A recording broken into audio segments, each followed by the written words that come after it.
dalam kelompok kecil yang berjumlah antara 4 sampai 6 orang. Kemudian yang kedua, secara berkelompok peserta didik mencari informasi tentang nilai-nilai positif yang terkandung dalam surah At-Takasur. Yang ketiga, peserta didik mengolah informasi tentang nilai-nilai yang terkandung dalam surah At-Takasur. Yang terakhir, peserta didik mempresentasikan hasil diskusinya di depan kelas. Sekarang kita amati video tentang bacaan Quran surat At-Takasur berikut ini ya.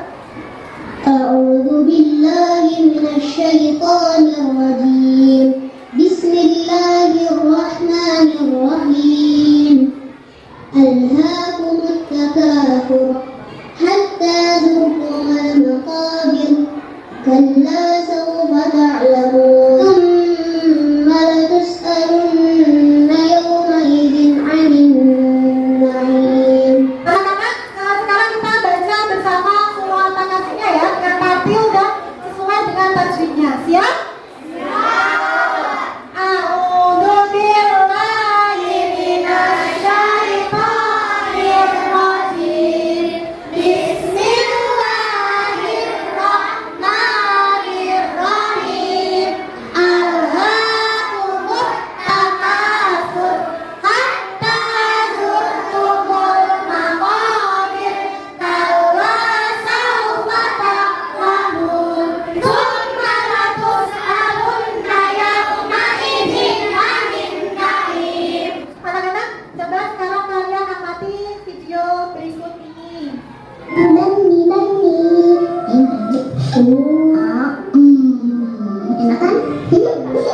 Bisa, Rara, boleh bantu Uma?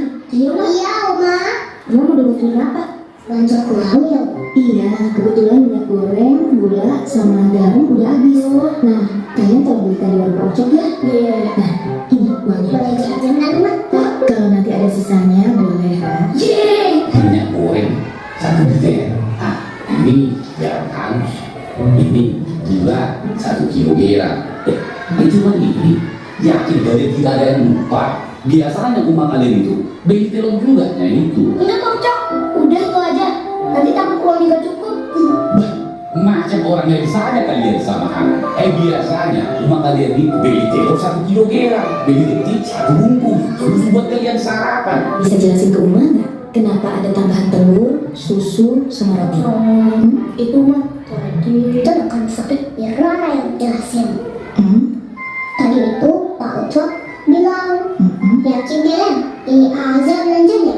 Biasanya umat kalian itu beli telur, roti, dan susu kan? Jadi kita beli aja sekalian, ya kan Pak? Terus uangnya cukup? Kurang mah, jadi Pak Ucok kasih banyak. Rara, bayar nanti itu sama juga kita berhutang sama Pak Ucok. Dan Uma ngerasa gak nyaman kalau Uma berhutang. Belilah barang sesuai dengan apa yang kita butuhkan. Asbabun nuzul Quran surah At-Takasur. Menurut riwayat Ibnu Abi Hatim dari Ibnu Buraidah, surah At-Takasur diturunkan berkenaan dengan 2 kabilah Ansor, yaitu Bani Haris dan Bani Harisah. Kedua suku Ansor ini saling menyemburkan diri dengan kekayaan dan keturunannya.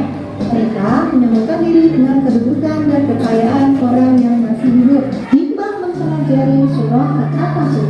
Berdasarkan surah At-Takasur, Islam mengajarkan beberapa prinsip hidup yang harus kita amalkan dalam kehidupan sehari-hari. Antara lain, berpenampilan sederhana, jangan berlebih lebihan, membiasakan untuk tidak membangga-banggakan diri dalam hal keturunan dan harta yang dimiliki, membiasakan hidup hemat. Anak-anak, dari tayangan video tadi, kira-kira siapa yang mau bertanya? Saya Bu, Yang Ansa apa? Tanya apa? kenapa kita harus hidup sederhana? Mengapa kita harus hidup sederhana? Kira-kira siapa yang mau menanggapi pertanyaan Kansa? Saya Bu, Iya, Tona, apa jawabannya? karena dengan hidup sederhana akan menjauhkan kita dari sifat bermegah-megahan. Iya, pintar sekali. Coba, siapa lagi yang mau bertanya? Saya Bu, Iya, tanya apa? bagaimana cara menerapkan pola hidup sederhana? Pertanyaannya bagus. Bagaimana cara menerapkan pola hidup sederhana? Kira-kira siapa yang bisa menjawab? Saya Bu, dengan cara hidup sesuai dengan kemampuan dan bersyukur dengan segala yang dimiliki.